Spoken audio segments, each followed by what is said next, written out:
আসসালামু আলাইকুম। সবাই কেমন আছেন আপুরা? আমি ভালো আছি আলহামদুলিল্লাহ। আশা করছি আপনারাও সবাই ভালো আছেন। এই তো আমি আরেকটি রান্না রেসিপি নিয়ে হাজির হলাম আপনাদের মাঝে। তা হচ্ছে কাসকি মাছ দিয়ে নতুন আলু আর টমেটো দিয়ে চচ্চড়ি করা। অতি সাধারণ এবং খুবই সহজ একটি রান্না। তারপরেও আমি আমারটা আপনাদের সাথে শেয়ার করব বলে চলে আসলাম। তো দেখতে থাকুন আমি কিভাবে চচ্চড়িটা করি। কাসকি মাছ চচ্চড়ি করেই আমরা সাধারণত খাই, সবাই এরকমই খায়, পছন্দ করে।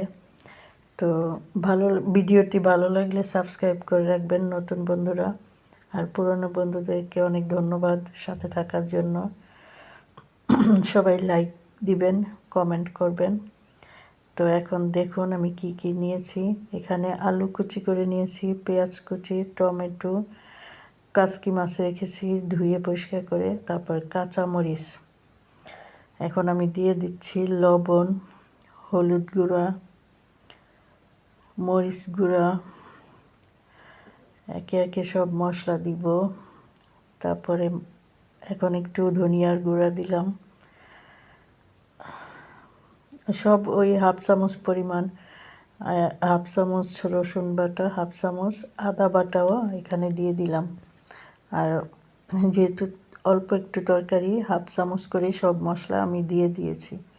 এখন আমি এখানে সরিষার তেল দিব।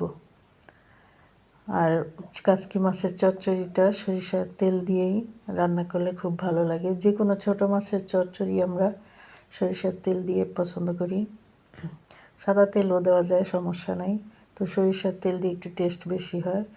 এখন সবগুলি মশলা একসাথে মেখে তেল দিয়ে আর সবজিগুলো মেখে নিলাম, সাথে মাছগুলো হালকা করে একটু মেখে দিব। হাত দিয়ে মেখে রান্না করব। এই পর্যায়ে মাখা শেষ। এখন আমি পানি দিয়ে দিব। এই 1 কাপ বা 1.5 কাপের মতো পানি দিয়ে দিলেই হয়ে যাবে, বেশি দরকার হবে না। ব্যাস এইটুকুই পানি দিলে হবে। তো এখন একটু 10 মিনিট মতো রান্না করব ঢেকে দিয়ে, ঢাকনা দিয়ে ঢেকে 10 মিনিট রান্না করব। 10 মিনিট পরে ঢাকনা খুলে এই তো দেখেন প্রায় হয়ে গিয়েছে রান্নাটা। এখানে আলু সিদ্ধ হলেই তরকারিটা হয়ে যাবে, কারণ অন্যান্য সব আইটেম খুবই নরম, মাছ তো একদমই নরম, কাসকি মাছ। তো আলু সিদ্ধ হয়ে গিয়েছে, আমি দেখে নিয়েছি, লবণ সব কিছু ঠিক আছে।